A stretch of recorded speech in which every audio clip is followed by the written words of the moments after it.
We listen, we don't judge. We listen with no judgment. Indaba ka-Anonymous osibhalele namhlanje ifundeka kanje. Ngiwumama mfundisi othwele. Isithwalo sami sidla izingane ezisanda kuzalwa. Ngiyabingelela kuwe ntokazi nakumphakathi wala ekhaya. Ngithi nami ake ngithathe leli thuba ngixwayise abantu bakithi ngokuthwala. Ngikhule ngiyingane ethanda kakhulu ukuhamba lezi nkonzo zamathende ezinokufika eindaweni. Uthando lwami lenkonzo yabazalwane lwaqala lapho. Bengicula kahle ngisakhula. Namanje ngisacula, kodwa akusafani nangalenkathi ngisakhula. Ngoba phela iminyaka seyihambile. Saqhubeka ke isikhathi ngakhula. uNkulunkulu waze wangibusisa ngomyeni. Sinomyeni wami ke sahlangana khona enkonzweni. Sasingashiyani ke kangako ngokweminyaka. Wayengishiya nje ngo5 years. Emshadweni wethu ke uNkulunkulu wasibusisa ngabantwana abayi2, umfana nentombazane. Umyeni wami ke ubephiwe ngapha ekushumayeleni. Sahamba isikhathi kwaze kwafika la khona nathi sesiziqalela eyethu inkonzo. Kwathi nje emva kwa4 years sivule elethu ibandla ngelishwa umyeni wami wandlula emhlabeni. Yilapho ke la kwaqala khona ubunzima bempilo. Ngoba phela ekundluleni kwababa emhlabeni ibandla lahlukana phakathi. Abanye babefuna mina ngichubeke ngihole ibandla, kodwa abanye babethi angeke bona baphathwe umuntu wesifazane. Babethi nje akugcotshwe omunye ubaba aqhubeke nebandla. Ngangingeke ke ngikwazi ukuvumela kwenzeke lokho. Ngoba phela leli bandla saliqala kanzima sinobaba. Kwahamba ke isikhathi ngilokhu ngiyincenga, kodwa kwakunyukela kakhulu. Ngoba phela imali yomnikelo yayingasafani naphambilini kusaphila ubaba. Kwathi nje ngelinye ilanga ngathola isimemo sokuthi ngiyoba isikhulumi kwenye nje i-event yomama. Nangempela ke lwafika ilanga le-event, ngasihlonipha isimemo, ngaya ngafike ngakhuluma. Le event ke kwakungasiyo eyenkonzo, kwakuyi-event nje yokuthi sikhuthazane njengabafazi. Kusho ukuthi ke la enkulumeni yami khona omunye usisi owathinteka kakhulu. Ngoba kwathi nje makuphela umcimbi wacela ukukhuluma nami ngasese. Ngavuma ke sathi nje ukuxoxa kancane, ngoba wathi khona la kaphuthuma khona. Wangitshela ke ukuthi inkulumo yami imkhumbuze umama wakhe osowendlula emhlabeni. Wathi ngoba isikhathi siyamshaya ucela inamba yami, angafisa ukuthi siphinde sihlangane ngelinye ilanga. Ngamnikeza ke wabese esecela ukungithumela imali ye-cold drink. Ngathi ngiyanqaba, wathi uyacela bandla. Ngavuma ke. Mina ngangigade ukuthi uzosenda noma nje u100 kuphela. Kanti umuntu uzosenda u3000 wonke. Wathi nje angothenga udrinki ngiphathele nabantwana amaswidi. Waqede wahamba wathi usezongithinta ke ngocingo. Imoto wayehamba ngayo yayisezingeni eliphezulu kabi. Ngathi nje ngisendleleni eya ekhaya, ngangilibele ngimcabanga lo muntu wesifazane ukuthi ngabe ungivelelaphi. Ngicabanga ukuthi ezikhulumeni zonke bezilapha wazokhetha mina nguwumuntukazane nje ngobani. Khona-ke ngiphiwe la ekukhulumeni. Ngingasho nje ngithi ngiyi-motivational speaker kakhulu kunobufundisi. Kwathi nje emva kwamasonto amabili ngathola ucingo oluvela kuye lo sisi. Waqale wazichaza-ke ukuthi ungubani. Wabese ecela-ke ukuthi sihlangane. Savumelana ngosuku esizohlangana ngalo. Lwafika usuku weza azongilanda ekhaya. Sahamba saya kwenye nje i-restaurant. Ngangiqala nokungena e-restaurant empilweni yami. Safike sahlala-ke saxoxa kwadliwa nje. Yazi indlela esasixoxa ngayo kwakungathi kudala sazana. Cishe wangixoxela ngayo yonke into empilweni yakhe kusukela ekukhuleni kwakhe. Hey, wakhula kanzima nangumuntu wesifazane. Ukuba ngiyazenzela bengizothi abhalele la ekhaya nizozizwela nani. Kodwa ngisazoke ngimzame. Cha kona wangitshela konke ngempilo yakhe. Kodwa kwasala ukuthi angazise ukuthi uthwele. Angimtholi-ke ngoba phela angeke nje uthi uqala ukubona umuntu umtshele ngokuthwala kwakho. Saqeda-ke wangihambisa ekhaya. Ngase ngimcela-ke ukuthi aboke avakashe nasenkonzweni. Wavuma-ke. Cishe kwaphela nje u6 months siloku sixoxa nalo sisi. Angimema nakuma-event akawahambayo. Kwezinye izinkathi besike siye nakwamanye ama-province. Ngingasho nje ukuthi bese singabangani. Kodwa akakaze eze enkonzweni yami. Njalo makumele eze bekachamuka nama-excuses. Bengi-understanda-ke nami ngoba phela bekungumuntu obhizi kakhulu nje impela. Siyabazi-ke abantu abanemali. Kwathi ngelinye ilanga wangimemela emzini wakhe. Phela sonke lesikhathi angikaze ngiye kwakhe. Vele-ke besiqhelelene kakhulu ngokuhlala. Ngosuku-ke lokuthi ngiye kwakhe wathumela udriver wakhe ukuthi azongilanda.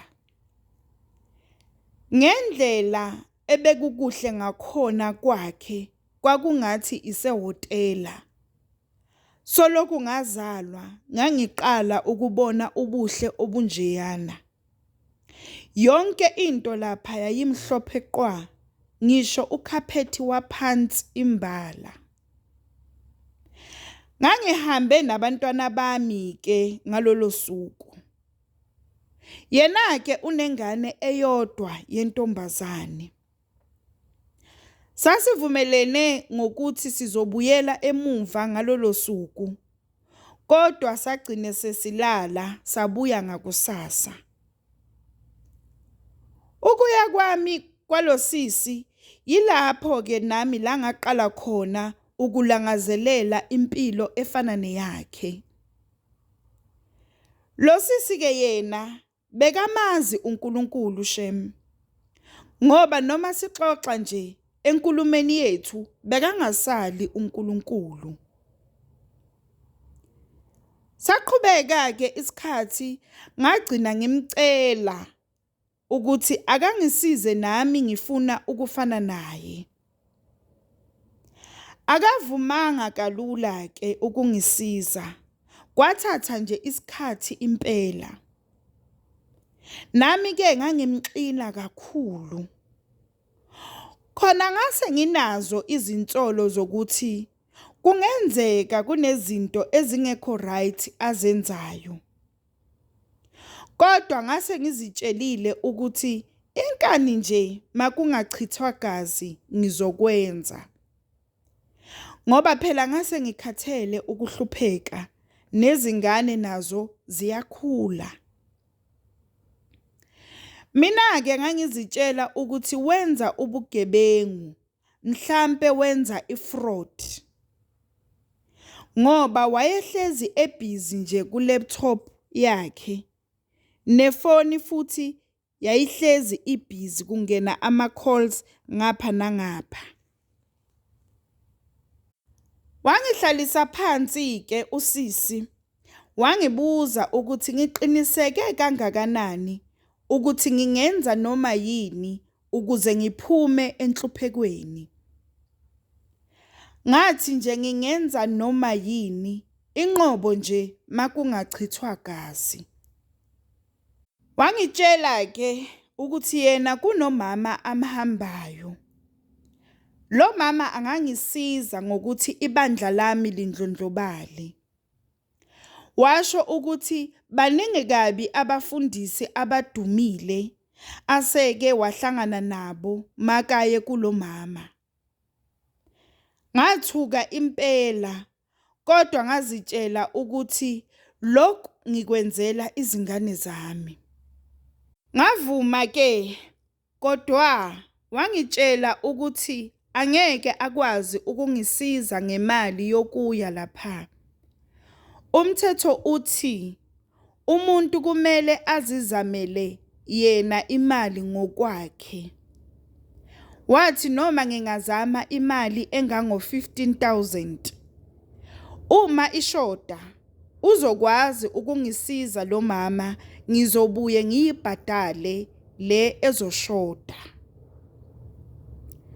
Nangempela ngathengisa konke engangingakwazi ukukuthengisa. Ngathengisa amafoni wabantwana, ngathengisa nezinto zasendlini.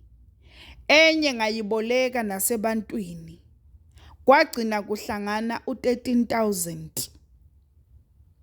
Nangempela-ke sahamba nalosisi. Lesithwalo sasilanda kwaMhlaba uyalingana.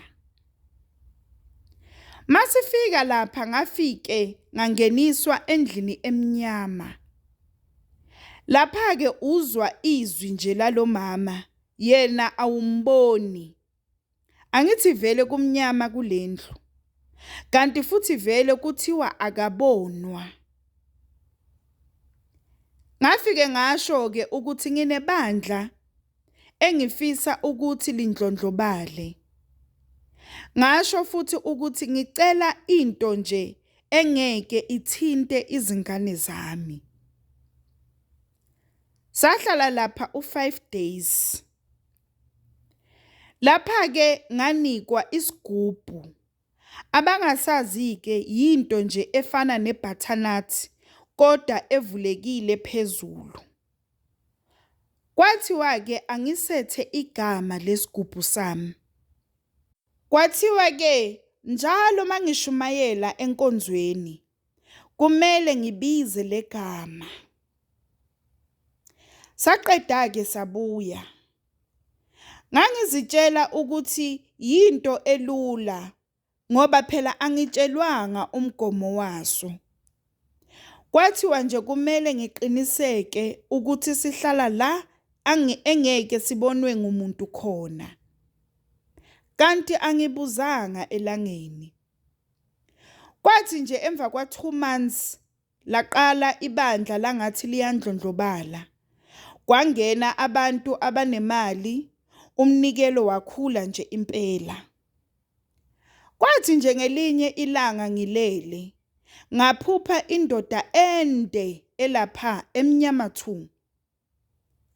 Yafika le ndoda yathi sekuyisikhathi-ke sokusebenza. Ngathi ngiyabuza ukuthi ingubani. Yathi nje angithi yimi engiyisukele ngayoyilanda la beyihleli khona. Ngathi ngiyathandaza khona lapho ephusheni, yavele yangihleka. Yathi-ke le ndoda yona idla ama-newborn babies, izingane ezisanda kuzalwa. Uza-ke ukuthi ngizozithathaphi mina izingane, yathi ezibhedlela.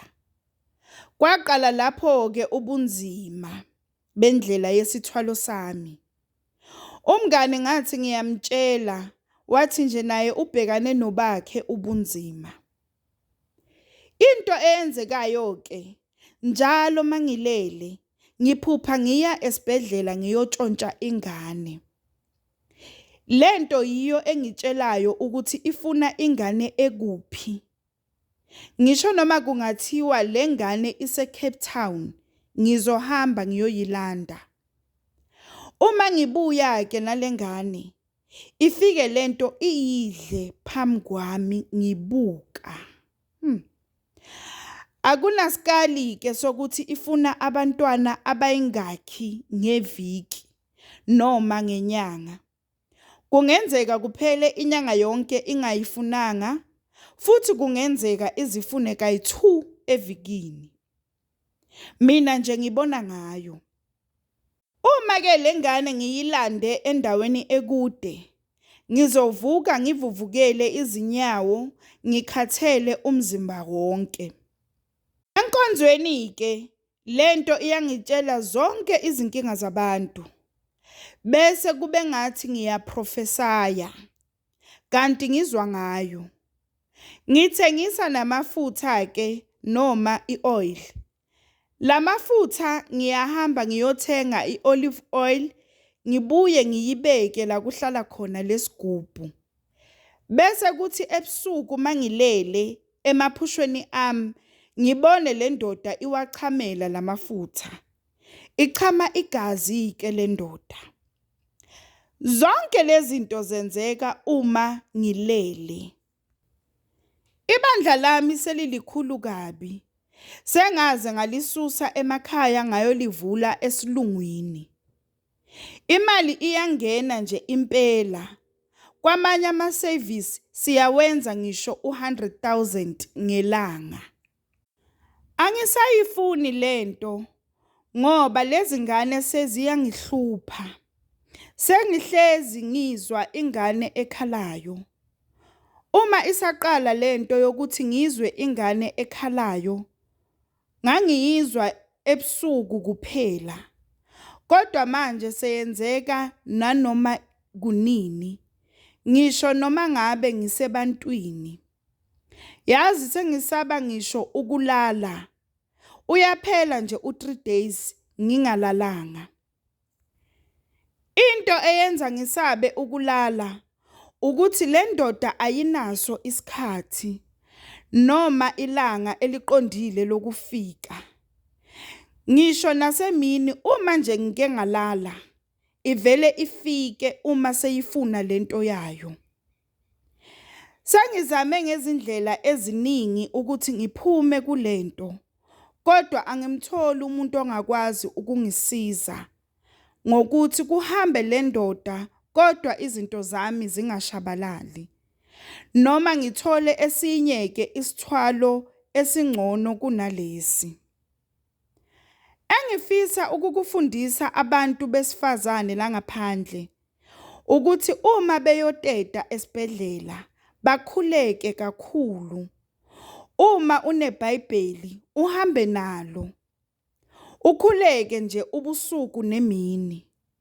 Ngoba kukhona ngisho amanesi asebenzela umbuso wobumnyama. Mina nje kwezinye inkathi kulamaphupho ami ngike nginikezwe onesi izingane. Ngithi ngifika nje esibhedlela ngithole unesi angilindile nengane.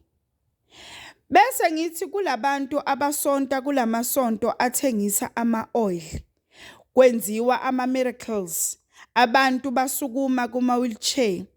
Abaphume kulawo masonto, uNkulunkulu akekho lapho. We listen, we don't judge. We listen with no judgment.